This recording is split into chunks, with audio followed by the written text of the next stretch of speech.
नमस्कार, सिटी न्यूजच्या बातमीपत्रामध्ये प्रेक्षकांचं मनपूर्वक स्वागत। आज दिनांक 24 नोव्हेंबर 2023 वार शुक्रवार। बातमीपत्राची सुरुवात करूया सुविचार मालेने। जीवनातल्या कोणत्याही क्षणी क्रोधाचे गुलाम बनू नका। आजचा सुविचार आपण बघितलाय, आता बघूया बातमीपत्रातील ठळक बातम्या।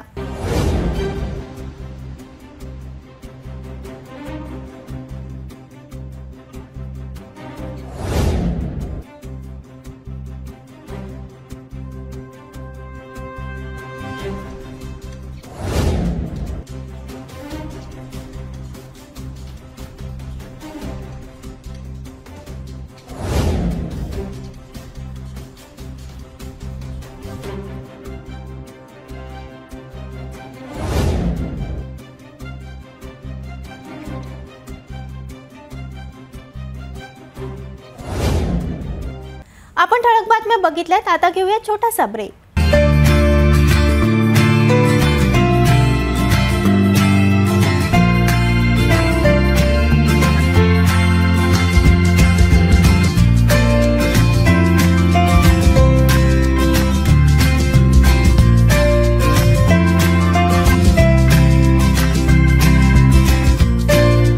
संपूर्ण लग्न बसता आराधना जवाहर रोड अमरावती।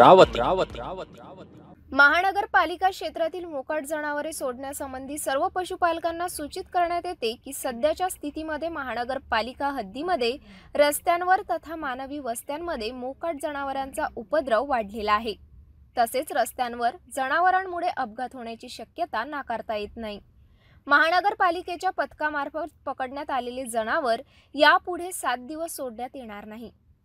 मोकाट जनावरांवर तिप्पट दंड आकारण्यात येईल। तसेच जनावरांमुळे अपघात अथवा मानवी जीवितास धोका झाल्यास महाराष्ट्र पोलीस अधिनियम कलम 90 गुराढोरांना रस्त्यावर भटकू देणे किंवा खाजगी किंवा सार्वजनिक मालमत्तेवर अतिक्रमणे करू देणे यासाठीची शिक्षा। कलम 91 गुरास कोंडवाड्यात घालणे। कलम 92 हक्क सांगितलेले गुरे स्वाधीन करणे। कलम 93 हक्क न सांगितलेले गुराढोरांची विक्री। कलम 99 सडके संबंधीचे नियम न पाळणे। कलम 100 प्राण्यांकडून अडथळा किंवा खोडी करविणे। कलम 106 घोडे वगैरे मोकळे सोडणे, हिंसक कुत्रे मोकळे राहू देणे।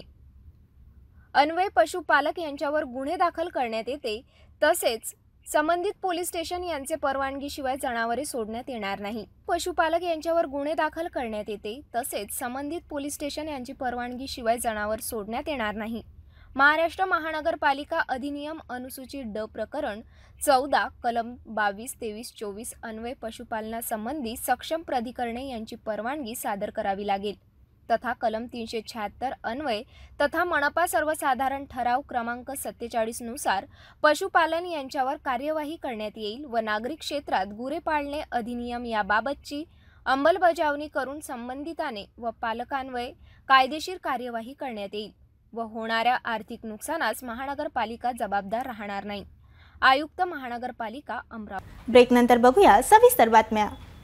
अमरावती जिल्ह्याचे पालकमंत्री तसेच उच्च व तंत्र शिक्षण मंत्री चंद्रकांत पाटील यांच्या अध्यक्षतेत नियोजन भवन येथे जिल्हा नियोजन समिती बैठकीत अनेक लोकप्रतिनिधींनी प्रशासनावर चांगला संताप व्यक्त केला। याच बैठकीत आमदार सुलभा खोडके, आमदार प्रवीण पोटे यांनी शहरात दिसून येत असलेल्या बिबटवर वनविभागाचे दुर्लक्ष असल्याचा संताप व्यक्त करून जंगल शेजारी भिंती उभारण्याची मागणी केली। तर पटवारीचे आंदोलन सुरू असल्याने शेतकरी आणि नागरिक अडचणीत सापडले। यामुळेच पटवारी विरुद्ध कारवाई करण्याची मागणी खासदार बोंडेसह आमदार बच्चू कडू, आमदार प्रवीण पोटे यांनी केली। पटवारीवर कारवाई का करीत नाही, उत्तर द्या। जिल्हाधिकारी असा प्रश्न करून अहंकारपणा सोडा, एवढा ॲटिट्यूड बरा नाही असा संताप आमदार बच्चू कडू यांनी केला। तर मेळघाट प्रश्न निकाली लावण्याची मागणी खासदार नवनीत राणा यांनी केली असून पाणी वीज करिता निधी वाढवून देण्याची मागणी करण्यात आली। 24 नोव्हेंबर शुक्रवारी नियोजन भवनात संपन्न झालेल्या जिल्हा नियोजन समिती बैठकीत अनेक लोकप्रतिनिधींनी अनेक अधिकारी व्यवस्थित काम करीत नसल्याने पालकमंत्री तसेच उच्च व तंत्र शिक्षण मंत्री चंद्रकांत पाटील यांच्या समोर आपली नाराजी व्यक्त केली। सर्वात आधी आमदार बच्चू कडू यांनी जिल्हाधिकारी सौरभ कटियार यांच्याबाबत आपली नाराजी व्यक्त केली। पटवारी यांचे सर्वत्र आंदोलन सुरू असल्याने अनेक शेतकऱ्यांचे प्रश्न निर्माण झाले, अशात आपण लक्ष दिले का, असा सवाल आमदार कडूने केला। त्यांच्यावर कारवाई का करीत नाही असे बोलून जिल्हाधिकारी कटियार यांना अहंकार सोडा, ॲटिट्यूड बरा नाही असा सल्ला आमदार कडूने दिला. आपण किल्ल्यांच्या किमान 2 बैठकी घेतल्या. 2 बैठकी घेणं अजूनही किल्ले बंद आहे. सरकारवरती तुमचं काय, खाली आपलं सरकार आहे आणि अजूनही ते मिल काही सुरू झाली नाही. 2 कामगारांना आत्महत्या केल्या. बोले साहेबांनी आंदोलन केलं होतं आणि तुमचे खासदार आंदोलन करायची वेळ होती तुमच्या खासदारावर आणि तुमचं केंद्राचं धोरण मिल बंद करण्याचं आहे. तर त्या कामगाराचं काय, त्याला पगार घेण्याचा परिणाम म्हणून पगार अर्धाही जो बंद होता तो सुरू झाला. पण आपण राज्य म्हणून 20 कोटी रुपये त्याला टेम्पररी द्यायचं मान्य करून त्यांनी ते मान्य नाही केलं. तुम्हाला पैसा द्यायला लागलं. पियुष गोयलशी माझं बोलणं झालं की तुम्हाला 22 किलो करत बसा, आम्ही जर 20 कोटी तुम्हाला लोन देतोय, धोरण ठरवा लागून केंद्राचं.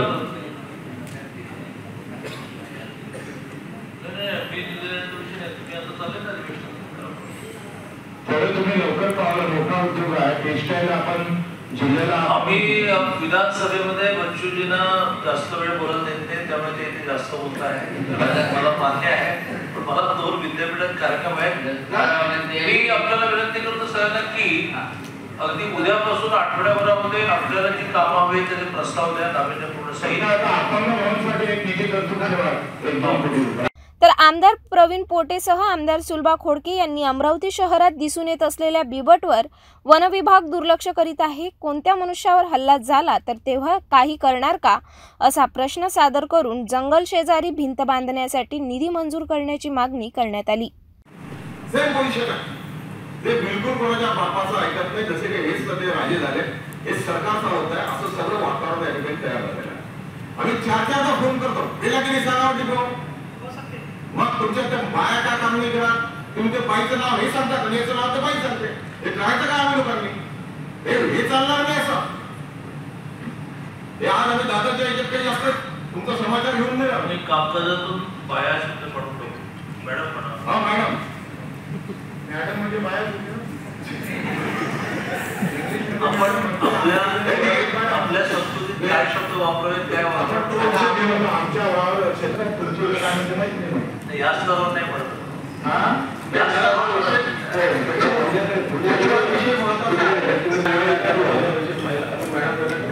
पण जर मला मिळत नसेल तर मला सांगा आम्ही काय करायचं. मी कलेक्टरला 3-3दा बोलला विषय. तुम्हाला काय चाललं काय तुमचं? नाही, तुमच्या आला होता जेव्हा त्याच्यानंतर आम्ही नोटीस सुद्धा काढली आहे. सोकॉस काढला आहे आणि नियोजन भवनाला सुद्धा पाठवलं. तुम्ही कलेक्टर साहेब आमच्या अल्पसंख्याक निधीची प्रमाण 1 वर्षापासून दिली नाही. 1 वर्ष झाले. देशात सर्वत्र अभियान करण्यात आले, मात्र अमरावती जिल्ह्यात अद्यापही सुरू न झाल्याने आमदार कडू, पोटे, खासदार राणा, खासदार रामदास तडस यांनी आपला संताप व्यक्त केला. याच दरम्यान लोकप्रतिनिधींच्या फाईलकडे अधिकारी लक्ष देत नसून सर्व अधिकारी इकडे तिकडे फिरवितात असा प्रश्न खासदार नवनीत राणा यांनी सादर करून मेळघाटात वीज पुरवठा आणि पाण्याच्या समस्या सोडविण्यासाठी निधी मंजूर करण्यात यावा अशी मागणी करण्यात आली. याच बैठकीत अनेक शासकीय कार्यालयात शेतकरी आपले प्रश्न घेऊन येतात, मात्र अधिकारी दुर्लक्ष करीत असल्याचा संताप व्यक्त करून आम्ही कंचे खेळायला येत नाही. तुमच्या कार्यालयात गरीब माणूस काम घेऊन चक्रा मारत आहे, तुम्ही त्यांना त्रास देता असा संताप आमदार प्रवीण पोटे यांनी व्यक्त केला.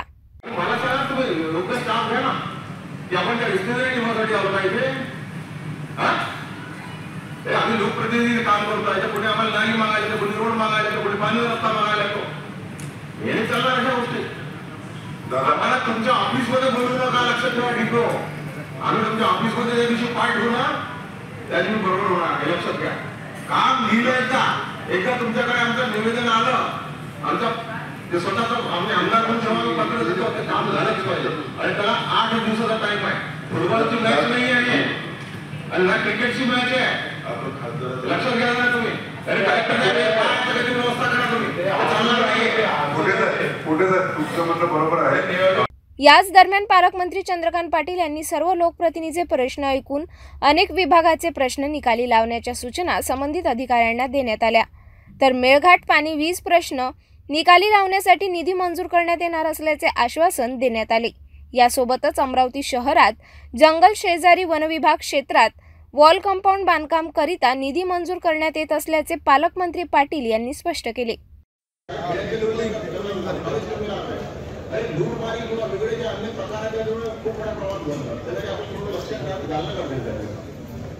आज प्रामुख्याने बच्चू साहेबांच्या आग्रहामुळे अपंग आणि ताईच्या आग्रहामुळे रुग्णांच्या नातेवाईकांची राहण्याची व्यवस्था अशा 2 गोष्टी आपण मान्य केल्या आहेत. खचलेल्या विहिरीचे पंचनामेचा आदेश आपण खचलेल्या विहिरीचे पंचनामे करण्याचा आदेश दिला आहे.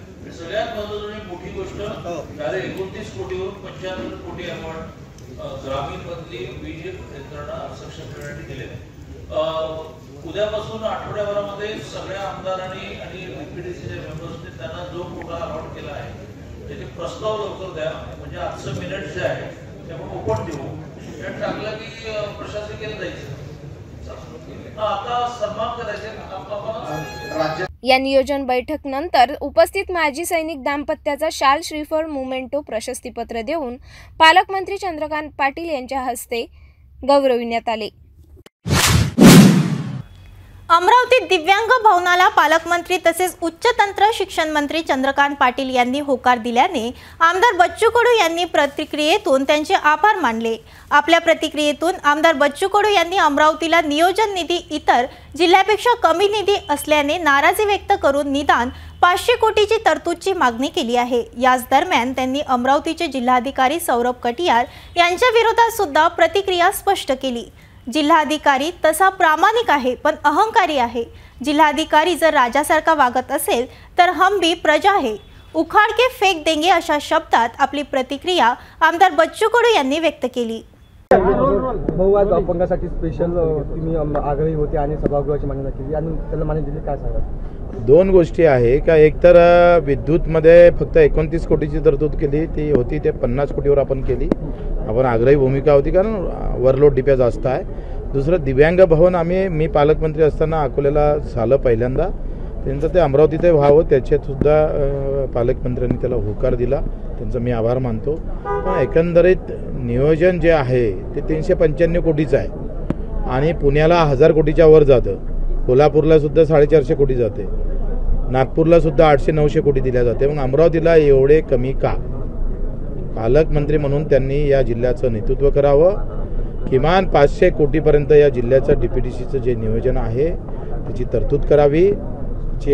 त्याबाबत आम्ही आग्रही आहोत आणि पुढच्या मीटिंगमध्ये या बाबतीत आम्ही अतिशय आक्रमक होऊन काम करू. जिल्ह्यात यावर्षी संत्र्याचं मोठं नुकसान झालं होतं आणि त्याच्या उपाययोजनेसाठी त्या आग्रही संत्र्यावर काय होतंय 36 कोटी कृषी आणि इतर योजना असं ते 36 कोटी वाजते फार कमी पैसे ठेवलेले आहे.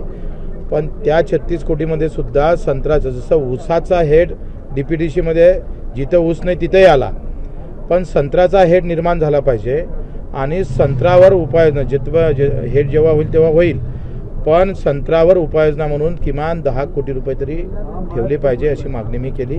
पाहू काय होते. सत्ताधारी पक्षाच्या आमदारांनी आज जिल्हाधिकाऱ्यांवर नाराजी व्यक्त केली. तुम्ही असा प्रवीण पोटेचा अधिकारी उपलब्ध होत नाही कुठे दावले? अधिकारी तसा प्रामाणिक आहे पण अहंकारी आहे. अहंकार जिल्हाधिकाऱ्यांना सोडला पाहिजे. काय होतंय ॲटिट्यूड तुम्ही प्रशासनाला दाखवा, जनतेला दाखवायची गरज नाही. जनतेचे तुम्ही नौकर आहे हे कलेक्टरनं लक्षात ठेवावं. ते जर अधिकाऱ्यासारखे वागत असन राजासारखे तो हम भी प्रजा है, उखाड़ के फेक देंगे हम.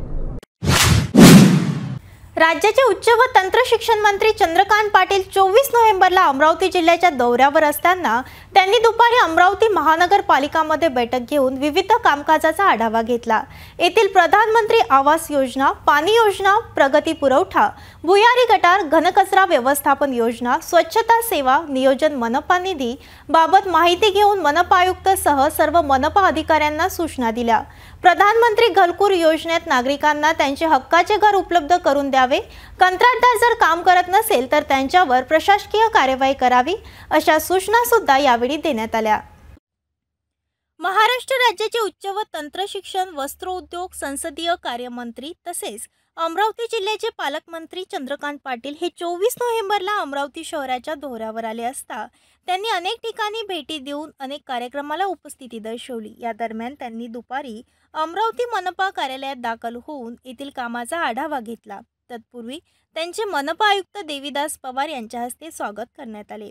त्यांना पुष्पगुच्छ, श्रीफळ, शाल, सन्मान चिन्ह, अमरावती शहराच्या इतिहासाचे पुस्तक देऊन सत्कार करण्यात आला।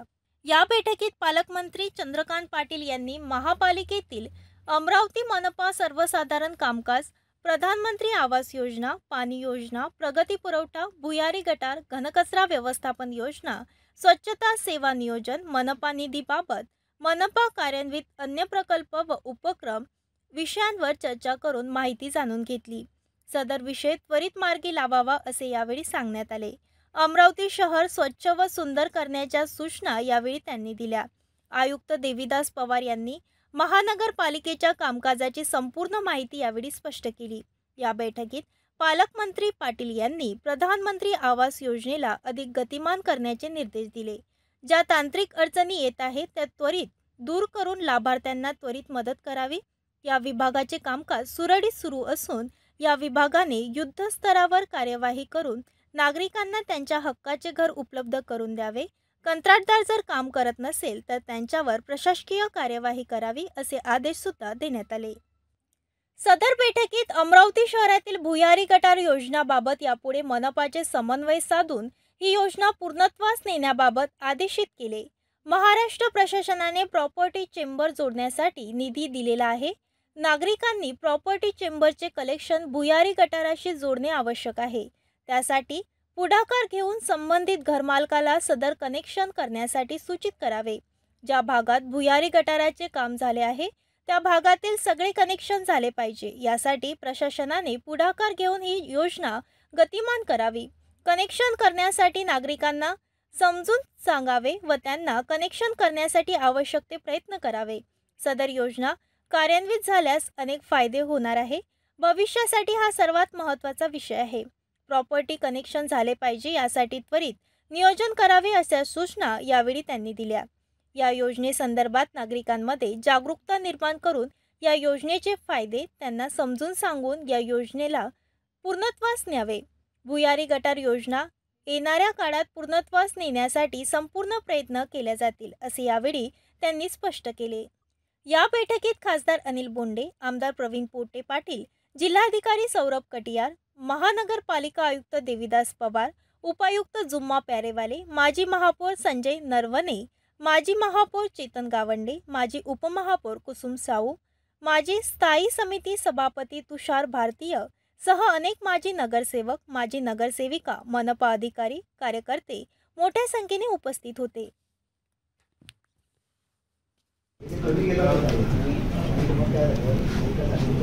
परत पाठवला आणि वाढीव करायला पाहिजे, बरोबर ना? म्हणजे कितीला पाठवला होता आपण? 688 कोटी पाठवलं होतं। मग हा प्रस्ताव केल्यावर पुन्हा पाठवलं की वाढवून पाठवलं आणि मग यांनी 900 कोटी केला। 20 तारखेला अधिवेशन संपलं, त्यानंतर 10 दिवस कोण मंत्रालय सापडत नाही। तर एकदा इकडून नागपूरहून सगळ्या बॅगा पॅक करून यायचं असतं। एक तोपर्यंत तुम्हाला जे जमेल तुम्ही करा। 1 जानेवारीनंतर वर्किंग 4 डेज तुम्ही हे झालं नाही तर तुम्ही आणि हे मंजूर झाल्यानंतर 3 वर्ष काम 3 वर्ष काम काय वाटतं तुला? तुला काय वाटतं सर? हे 3 वर्ष काम हो 3 वर्ष लागतील। कारण की जे काम आहे ते ड्रॉप बदला आहे सध्या अत्यावश्यक आहे त्याचं स्टेजेसमध्ये करता येईल। नेरपी आहे ती अमरावतीची पाईपलाईन आहे, ती पाईपलाईन सिमेंटची आहे ती त्यामुळे ती बदलणं अभिनंदन गरजेचं आहे। पहिल्यांदा ते त्यांचे 800 कोटी आहे बाबा पहिले एकदम 800 नेक्स्ट करत त्याच्यात वेगवेगळी कामं घेतली अजून तर याच्यात जे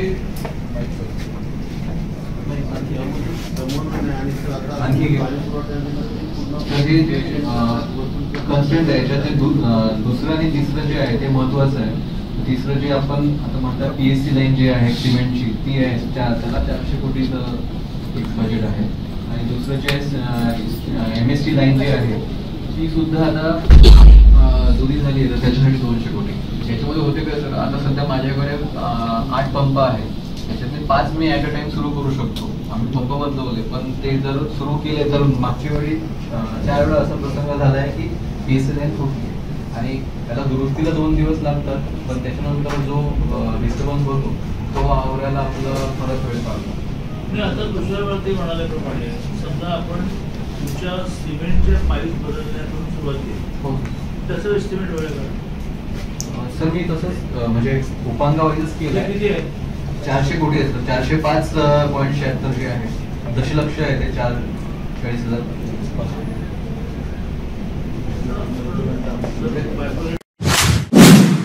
संत गाडगेबाबा अमरावती विद्यापीठाचे माजी कुलगुरू स्वर्गवासी प्राध्यापक दिलीप मालखेडे यांचा अचानक मृत्यू झाल्याने सर्वत्र शोक पसरला होता. अशा वेळी त्यांच्या आठवणी सदैव स्मरणात राहावे याकरिता विद्यापीठाचे सिनेट सदस्य प्राध्यापक मनीष गवई यांनी प्राध्यापक दिलीप मालखेडे यांच्या जीवनपटावर आधारित ध्येयवेळा पुस्तक लिहून पूर्ण केले. अखेर याच पुस्तकाचा प्रकाशन सोहळा राज्याचे उच्च व तंत्र शिक्षण मंत्री तथा अमरावती जिल्ह्याचे पालकमंत्री चंद्रकांत पाटील यांच्यासह अनेक मान्यवरांच्या शुभ हस्ते 24 नोव्हेंबरला संपन्न झाला. आयोजित भावस्पर्शी कार्यक्रमात पालकमंत्री चंद्रकांत पाटील यांच्या हस्ते प्राध्यापक मनीष गवई यांचा सुद्धा सन्मान करण्यात आला. संत गाडगेबाबा अमरावती विद्यापीठाचे माजी कुलगुरू स्वर्गवासी प्राध्यापक दिलीप मालखेडे यांच्या अकाली निधनानंतर त्यांच्या आठवणी नेहमी स्मरणात राहण्याकरिता विद्यापीठ सिनेट सदस्य प्राध्यापक मनीष गवई यांनी मालखेडे यांच्या जीवनचरित्रावर आधारित ध्येयवेळा पुस्तकाचे लेखन केले. याच पुस्तकाचे 24 नोव्हेंबरला विद्यापीठ परिसरात राज्याचे उच्च व तंत्र शिक्षण मंत्री चंद्रकांत पाटील यांच्या शुभ हस्ते प्रकाशन करण्यात आले. यावेळी पालकमंत्री चंद्रकांत पाटील यांच्या हस्ते प्राध्यापक मनीष गवई यांचा शाल मोमेंटो देऊन त्यांना सुद्धा सन्मानित करण्यात आले. या भावस्पर्शी कार्यक्रमात दीपाली दिलीप मालखेडे यांचा सुद्धा सन्मान करण्यात आला.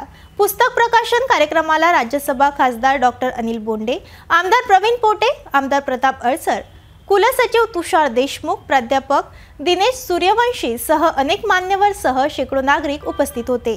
कार्यक्रमात पालकमंत्री चंद्रकांत पाटील यांनी भावस्पर्शी कार्यक्रम संबोधित आपले मनोगत व्यक्त केले. आज या ठिकाणी अतिशय भावस्पर्शी कार्यक्रम होतो आहे. आपल्या सगळ्यांचे लाडके, ज्यांना कमी वेळ अमरावती विद्यापीठाचं कुलगुरू म्हणून काम करायला मिळालं, पण या कमी वेळामध्ये त्यांनी कर्मचाऱ्यांमध्ये, प्राध्यापकांमध्ये, विद्यार्थ्यांमध्ये एक नातं निर्माण केलं. असे स्वर्गीय डॉक्टर दिलीप मालखेडे यांच्या अकाली निधनानंतर डॉक्टर मनीष गवईंना असं वाटलं की एक पुस्तक त्यांच्यावर लिहिलं जावं, त्यांच्या आठवणींना उजाळा मिळावा आणि पुस्तक रूपाने का होईना ते आपल्या सगळ्यांमध्ये जिवंत राहावे. मला काही दिवसापूर्वी गवई सरांचा निरोप आला की अमरावतीचा पालकमंत्री म्हणून तुम्ही ज्यावेळेला याल त्यावेळेला पुस्तकाचं प्रकाशन करायचं.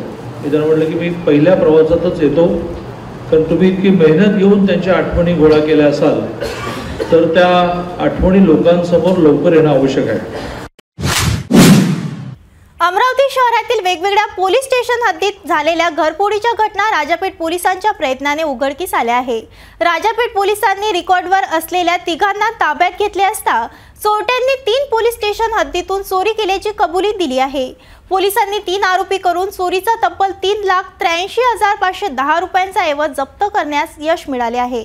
या कारवाईबद्दल शहर पोलीस आयुक्त नवीनचंद्र रेड्डी यांनी पत्रकार परिषदेचे आयोजन सर्व टीमचे अभिनंदन करून घटनेची माहिती स्पष्ट केली. अमरावती शहरातील अनेक पोलीस स्टेशन हद्दीत दिवाळीच्या पर्वात अनेकांच्या घरात घरफोडीच्या घटना घडल्या होत्या. अनेकांच्या घरातून अज्ञात चोरट्यांनी लाखोचे सोने आभूषण सह नगदी रक्कम लंपास केली होती.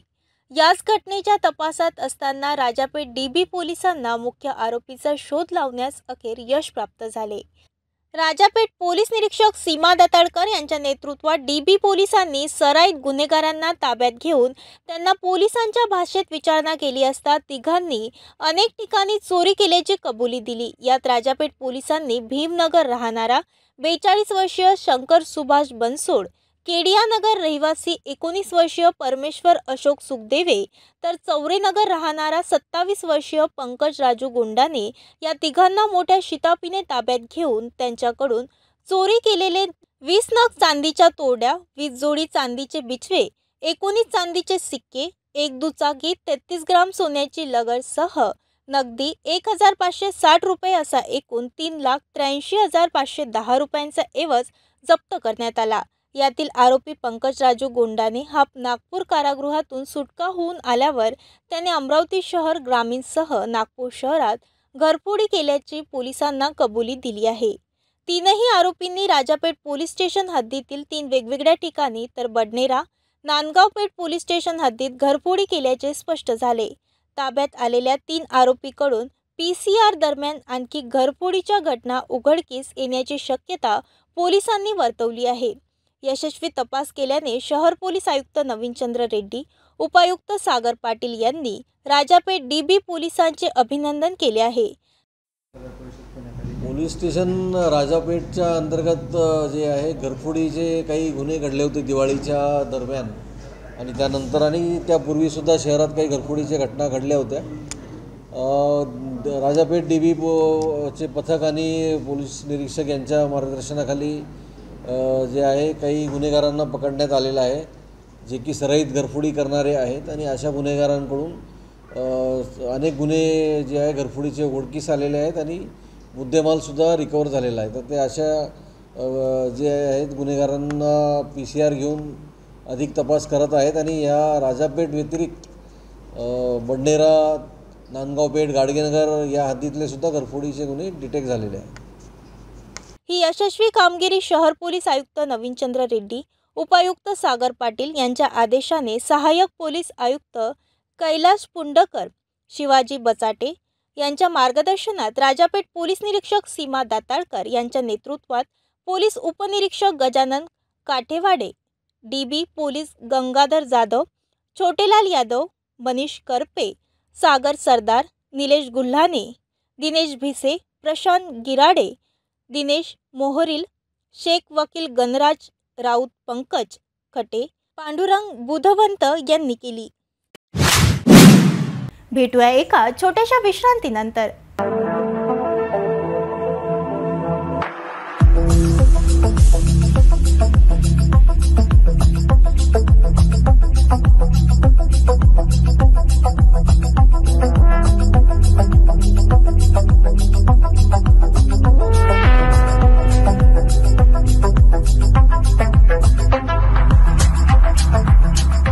किचन गृहिणी से जुड़ा एक अटूट हिस्सा, जहां उसे मिले हर एक चीज अपनी सही जगह पर। इसलिए Amba stainless steel kitchen trolley आपको लगने वाली साइज अनुसार, आपके किचन के अनुसार, बिल्कुल आपकी इच्छा अनुसार उच्चतम क्वालिटी के किचन ट्रॉलीज मैन्युफैक्चरिंग से सीधे आप तक, यानी 100% वाजिब दाम, ना देखभाल की जरूरत, ना जंग लगने की परेशानी, आसानी से वॉश करने हेतु उत्कृष्ट कैरियर सिस्टम, साथ ही स्टेनलेस स्टील जीना रेलिंग, डेकोरेटिव ग्रिल एवं गेट भी हम बना कर देते हैं। Amba stainless steel kitchen trolley, Dastur Nagar चौक के पास, MIDC रोड, अमरावती, महाराष्ट्र। विश्रांतीनंतर पुन्हा आपले स्वागत। पंकजा मुंडेंचे दुर्दैव आहे की त्या शिंकल्या तरी बातमी होते। पंकजा मुंडे त्यांच्या प्रत्येक वक्तव्याचा वेगळा अर्थ काढला जातो, त्यामुळे त्यांचं खूप नुकसान होत आहे, अशी प्रतिक्रिया अमरावती जिल्ह्याचे पालकमंत्री तसेच राज्याचे उच्च व तंत्र शिक्षण मंत्री चंद्रकांत पाटील यांचा दौरा असताना 24 नोव्हेंबरला त्यांनी आपली प्रतिक्रिया स्पष्ट केली। महादेव जानकर यांना गोपीनाथ मुंडे यांनी भाजपशी जोडले, ते मुंडे कुटुंबाचे सदस्य आहेत, त्यामुळे अशा प्रकारची प्रतिक्रिया देणे हे चुकीचे नाही। यासोबतच मागासवर्गीय आयोग ही स्वायत्त संस्था आहे, मुख्यमंत्रीही त्यांना सूचना देऊ शकत नाही, अंतर्गत तरतूद असलेला हा आयोग आहे, त्यावर मी टिप्पणी करणार नाही, अशी प्रतिक्रिया स्पष्ट करून शिवसेनेचे खासदार संजय राऊत यांचा सुद्धा आपल्या प्रतिक्रियेतून खरपूस समाचार घेतला। संजय राऊत यांना त्यांच्या पक्षातही सिरियस घेत नाही, राज्यात कोणीही त्यांना सिरियस घेत नाही. तुम्ही रोज दाखवता म्हणून ते उत्साहाने काही बोलायचा त्यांचा धाडस होतो, असे पालकमंत्री चंद्रकांत पाटील यांनी स्पष्ट केले. तर संजय राऊतांनी म्हणणं हे ह्या राज्यामध्ये त्यांच्या पक्षातही सिरियसली घेतलं जात नाही, राज्यामध्ये कोणी सिरियसली घेतलं जात नाही. केवळ तुम्ही रोज भरपूर दाखवता म्हणून रोज उत्साहाने काही नवीन म्हणण्याचा त्यांना धाडस होतं. विशेषतः नागपूर अधिवेशनामध्ये असे आढावे खूप होतात. तर मी लगेचच मला मिळालेल्या माहितीच्या आधारे जलसिंचनचे सेक्रेटरी खूप चांगले आहेत. आता जलसिंचन हे देवेंद्रकडे आहे, तर अतिशय संवेदनशीलतेने हा विषय हाताळू नागपूरच्या अधिवेशनाचा आढावा भेटला. मागास आयोग हा स्वायत्त आहे, मुख्यमंत्री त्यांना कुठली सूचना देऊ शकत नाही, कारण घटनेच्या अंतर्गत तरतूद असलेला तो आयोग आहे, म्हणून मी त्यावर काही टिप्पणी करणं बरोबर नाही. असं आहे की माझी संघटना मला जे सांगेल ते मी करतो, तेव्हा आता मला जे सांगितलं आहे ते करण्यामध्ये मला आनंद आहे. मुख्यमंत्री आणि जलसंपदा विभागाचे मंत्री देवेंद्रजींनी पंढरपूरला हे क्लिअर केलेलं आहे आणि वारंवार क्लिअर केलेलं आहे की मराठवाड्याला त्यांच्या हक्काचं पाणी मिळेल. असं आहे की महादेवराव जानकरांना भारतीय जनता पार्टीशी स्वर्गीय गोपीनाथराव मुंडेने जोडलं, त्यामुळे त्या कुटुंबाशी नुसतं नातं नाही, त्या कुटुंबाचे ते सदस्य आहेत आणि त्या कुटुंबाचे सदस्य असल्यामुळे अशा प्रकारचं त्यांनी स्टेटमेंट करणं हे चुकीचं नाही. आणि हे खरंच आहे की लोकशाहीमध्ये तेवढी फिगर जमली तर आपल्याला जे हवं ते करता येतं. पंकजाताईंचं दुर्दैव असं आहे की त्या शिंकल्या तरी बातमी, त्या हसल्या तरी बातमी, त्या काहीतरी डोक्यात टेन्शन आहे म्हणून गंभीर झाल्या तरी बातमी. असं पंकजाताईंचं दुर्दैव आहे की त्यांच्या प्रत्येक म्हणण्याचा वेगळा अर्थ काढला जातो. परंतु हा सर्वसाधारण संवाद आहे ना, की आपण म्हणतो किंवा आता मला जवळचंही चांगलं दिसेल, पंकजाताईच्या प्रत्येक वाक्याचा असा चुकीचा अर्थ तुम्ही सगळ्यांनी काढण्यामुळे त्याचं खूप नुकसान होतं. 23 नोव्हेंबर गुरुवारी सर्वत्र मोठ्या उत्साहात कार्तिक एकादशी उत्सव संपन्न झाला. हाच उत्सव भाजी बाजार परिसरात राहणारे सुनील नांदुरकर यांच्या निवासस्थानी पूजा अर्चना भजन सादर करून करण्यात आले. 3 पिढ्यांपासून नांदुरकर यांच्या कुटुंबात कार्तिक एकादशी उत्सव साजरे करण्याची परंपरा आहे. यावर्षी सुद्धा मोठ्या भक्तिभावाने नांदुरकर कुटुंबाने विठ्ठल रुक्मिणी मंदिराची पूजा अर्चना करून भजन कीर्तनाचे आयोजन करण्यात आले. सरते शेवटी महाप्रसादाने कार्यक्रमाचा समारोप करण्यात आला.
मला वाटतं तुम्ही तिथं गेले डवरेकडे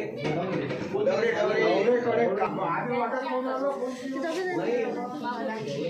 एक छोटं भांडण मोठा गंज दोन माणसं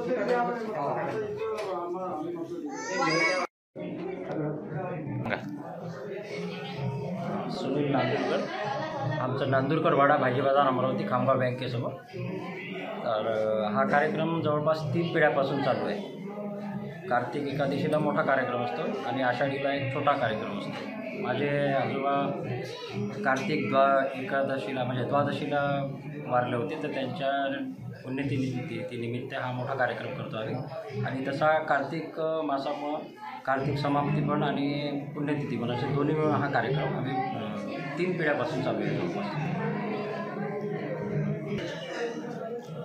आणि या प्रसादाचा लाभ जवळपास 1500 लोक आमच्या इथे येतात आणि दरवर्षी आवर्जून लोक म्हणजे स्वतः येतात इथे वर्षापासून. बडनेरा येथील जुनी वस्ती परिसरातील जगदंबा मरीमाता संस्थांच्या वतीने श्री क्षेत्र शेगाव येथून आलेल्या माळीपुरा स्थित गजानन महाराज चॅरिटेबल ट्रस्टच्या पालखी दिंडीत सहभागी गजानन महाराज भक्तांचे फराळ वाटप करून स्वागत सत्कार करण्यात आला. बडनेरा येथील जुनी वस्ती परिसरातील श्री गजानन महाराज चॅरिटेबल ट्रस्टच्या वतीने दरवर्षीप्रमाणे यावर्षी सुद्धा कार्तिक एकादशी निमित्त शेगाव येथे पायदळ दिंडी यात्रा काढण्यात आली. श्री संत गजानन महाराज यांचे दर्शन घेऊन आलेल्या पालखी दिंडी यात्रेचे स्वागत तिलक नगरातील जगदंबा मरीमाता संस्थांच्या वतीने संस्थेचे अध्यक्ष भुरू मार्वे मित्रमंडळाच्या वतीने पालखी दिंडीत सहभागी सर्व भक्तांचे मानाचा दुपट्टा देऊन सत्कार करण्यात आला. तसेच फराळाचे वाटप करण्यात आले. या प्रसंगी मरीमाता जगदंबा परिसरात महिला पुरुष तसेच बालगोपाल भक्तांचा रिंगण सोहळा संपन्न झाला. तसेच गजानन महाराजांच्या आरतीने व गजानन महाराजाच्या जय जयकाराने संपूर्ण परिसर दणावून गेला होता. साधिके शरण्ये त्र्यंबके गौरी नारायणी नमोस्तुते. गुरु गजानन महाराज की जय. जय जय सदचित स्वरूपा स्वामी गणराया अवतरला से भूवर जडमूळ ताराया. जय जय गणराया.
जगदंबा मरीमाता संस्थान येथील कार्यक्रमाची सांगता झाल्यानंतर सदर पालखी दिंडीचे प्रस्थान माळीपुरा स्थित गजानन महाराज चॅरिटेबल ट्रस्ट संस्थानकडे गजानन महाराजाच्या जय जयकाराने करण्यात आले.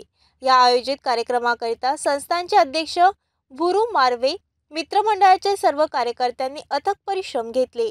या कार्यक्रमाला परिसरातील नागरिक मोठ्या संख्येने उपस्थित होते. या संदर्भात बडनेरा सिटी न्यूज प्रतिनिधी मच्छिंद्र भटकर यांनी काही भक्तांच्या प्रतिक्रिया जाणून घेण्याचा प्रयत्न केला. आज या ठिकाणी आमचे गुरुभाऊ मार्वे व समस्त समाज बांधवांनी मित्रमंडळी सर्व सहकारी यांनी मिळून दरवर्षीप्रमाणे गजानन श्री संत गजानन महाराज यांची पालखीचे आगमन या ठिकाणी तिलक कॉलनी जुनी वस्ती बडनेरा येथे दरवर्षीप्रमाणे यावर्षीसुद्धा झालेले आहे. आणि त्यांचे भव्य स्वागत करून सर्व भाविक भक्तांना भेटवस्तू नाश्ता फराळ चहा वगैरे करून त्यांचे समाधान करून त्यांना आम्ही परत त्यांच्या मार्गी निवासस्थानी पाठवलेले आहे. तरी हा कार्यक्रम दिवसेंदिवशी खूप वाढत आहे. अशीच परंपरा दरवर्षीप्रमाणे चालू राहील ही आमची अपेक्षा आहे.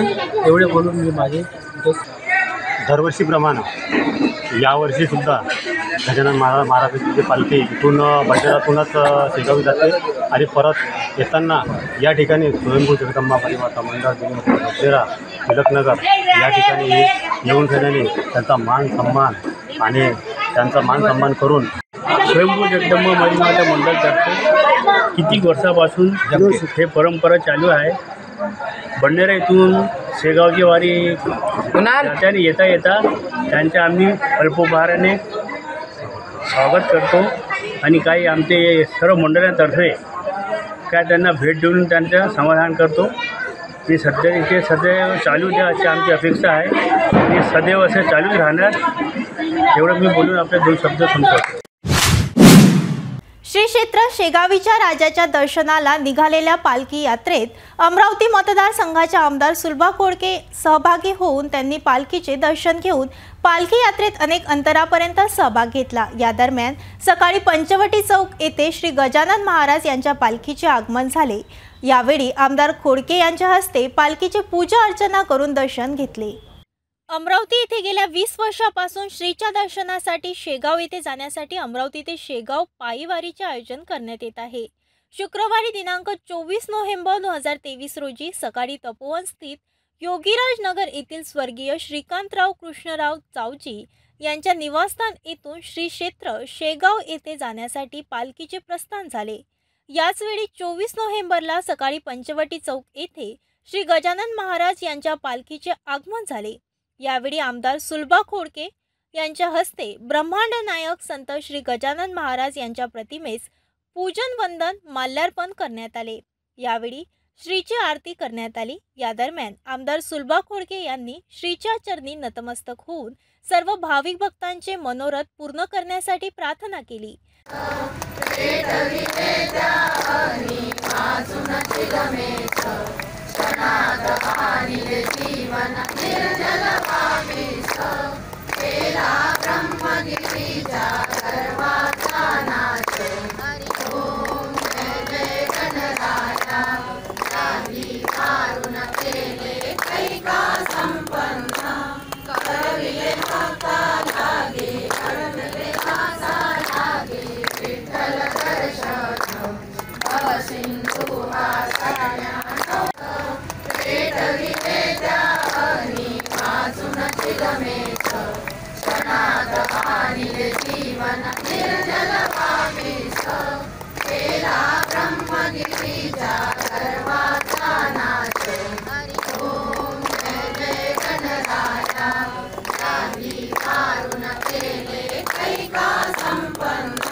अरे डोकं याला बाजूला करणार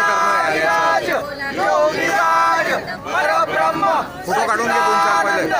हो भाऊ मागे आहे ना तुम्ही तसेच राहा. डोकं मागे.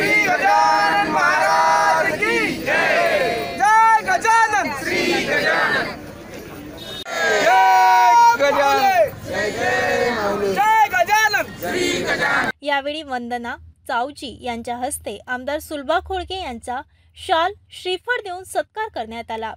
श्री गजानन महाराज की जयचा जयघोष यावेळी भाविक भक्तांच्या वतीने करण्यात आला. संत गजानन महाराज यांच्या या संदेशाचे ध्यानीमनी स्मरण करून ही पायी वारी मार्गक्रमण करीत असताना पारंपरिक पद्धतीने वेशभूषा धारण करून पुरुष व महिला भक्तांनी यावेळी गणगणगणात बोले चा गजर केल्याचे चित्र यावेळी दिसून आले. अमरावती ते शेगाव ही पायदळ वारी मार्गक्रमण करीत असताना या वारीत सहभागी भाविक भक्तांकरिता जागोजागी अल्प आहार, ताकसेवा, भोजन आदींची व्यवस्था करण्यात आली आहे. या पायदळ वारीत संपर्क सेवेकरी म्हणून वंदना श्रीकांत सावजी, दीपक यादव, सचिन मोहळ आदींसह अन्य अनुयायी जबाबदारी सांभाळीत आहे. अमरावती ते शेगाव पायी वारी शेकडोंच्या संख्येने भाविक भक्त सहभागी झाले आहे.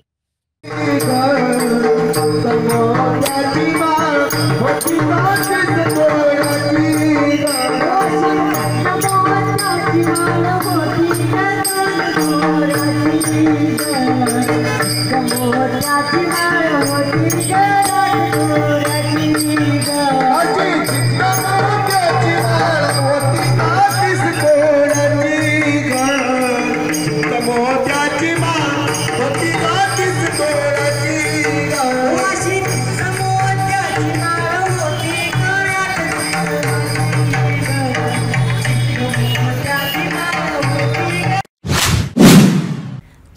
चातुर्मास पौर्णिमेला पूर्ण होईपर्यंत ज्या दिवशी जैन साध्वी दुसरीकडे पायदळ प्रस्थान करतील त्याआधी 3 दिवस विविध धार्मिक कार्यक्रमाचे आयोजन केले जाते। अशात धार्मिक कार्यक्रमाचे आयोजन राजीबाई जैन श्वेतांबर मंदिर येथे जैन श्वेतांबर मित्र मंडळ वतीने करण्यात आले। या ठिकाणी पंचकल्याण पूजा, महापूजा आणि नंतर गौतमी प्रसादाचे आयोजन करण्यात आले। या ठिकाणी साध्वीच्या सानिध्यात चातुर्मासचा शेवटचा कार्यक्रम आयोजित करून अनेक जैन समाज बांधवांनी सहभाग घेतला। या कार्यक्रमाबाबत जैन श्वेतांबर मित्र मंडळ अध्यक्ष लालचंद भन्साली यांनी आपली प्रतिक्रिया स्पष्ट केली।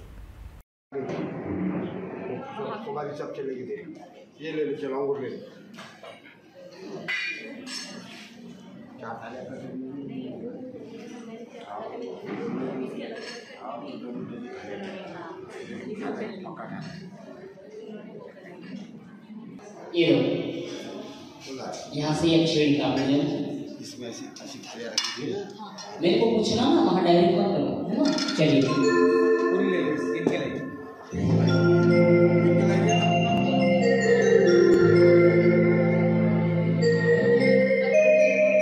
यहाँ इधर आ जाओ, इधर आओ, इधर आओ, आपको दिखाता मैं।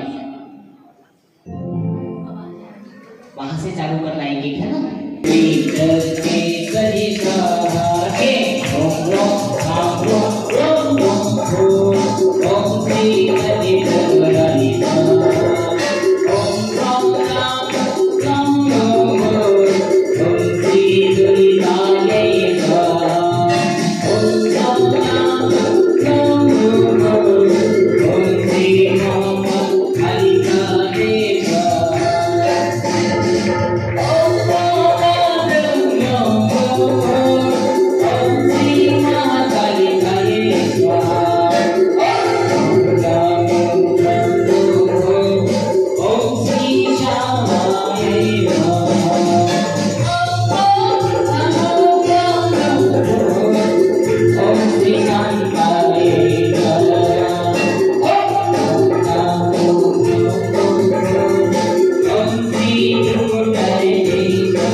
चलिए कोई बात नहीं, थोड़ी गड़बड़ हो गई है,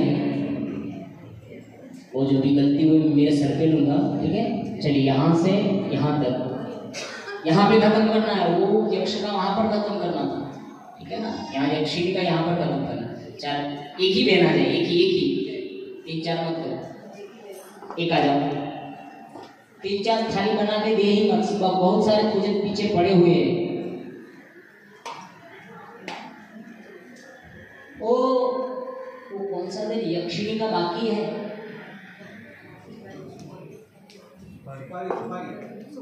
नीचे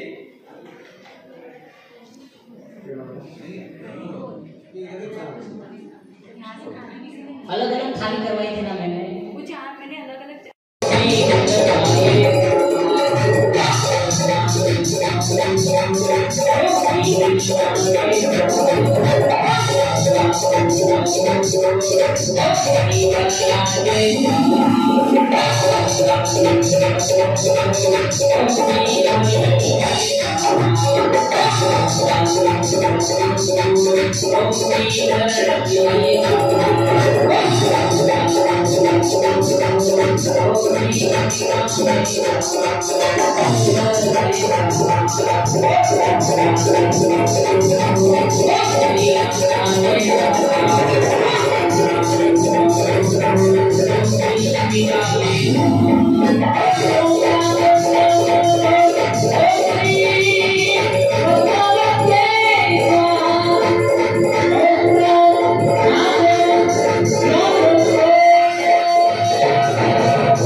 Bye.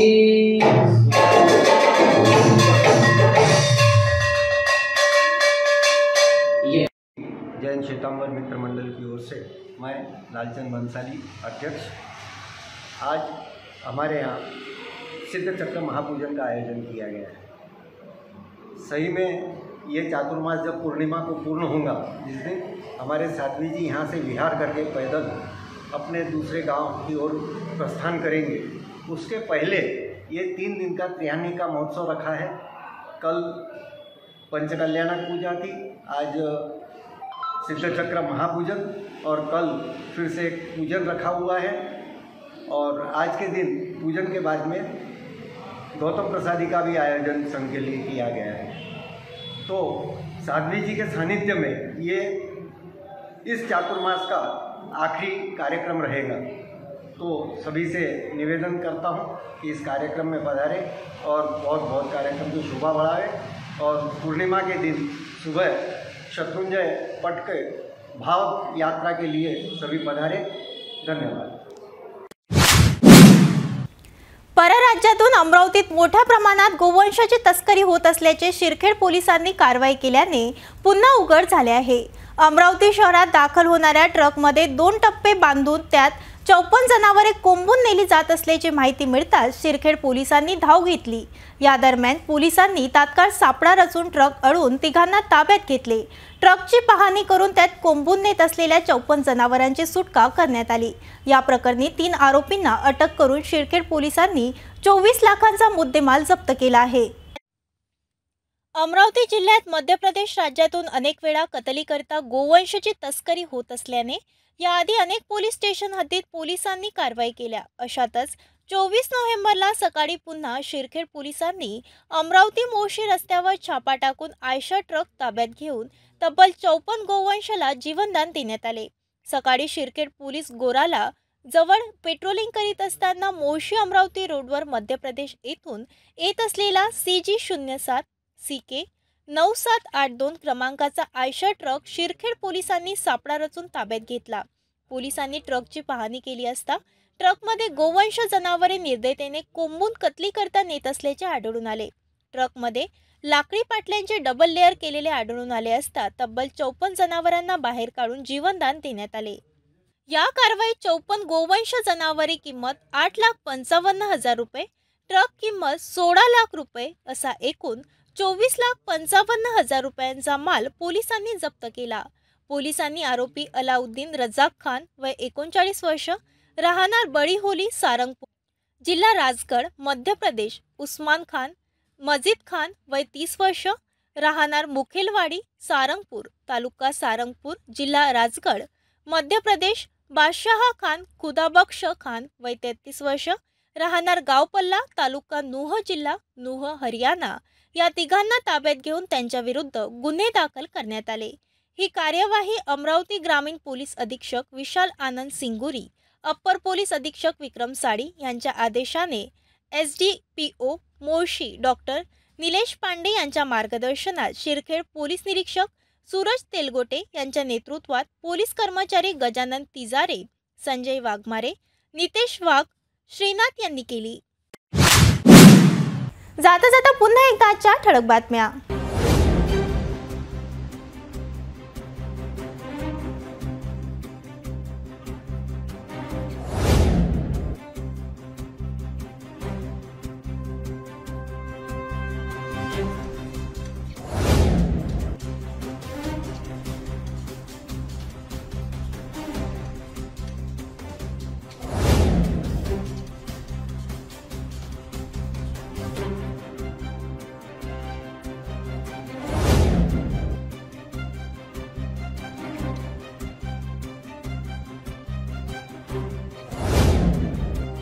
आपण आता सिटी न्यूज चॅनल आपल्या टीव्हीवर सुद्धा बघू शकता। यामध्ये GTPL channel number 73, fast way 256, city cable channel number 92। जर आपल्या टीव्हीवर सिटी न्यूज चॅनल दिसत नसेल तर आपण आपल्या केबल ऑपरेटरशी संपर्क करावे। आपण सिटी न्यूज केबलच्या व्यतिरिक्त YouTube, Facebook, Instagram आणि ट्विटरवर सुद्धा बघू शकता। याकरिता सोशल मीडिया अकाउंट सबस्क्राइब करा, फॉलो करा, लाईक करा।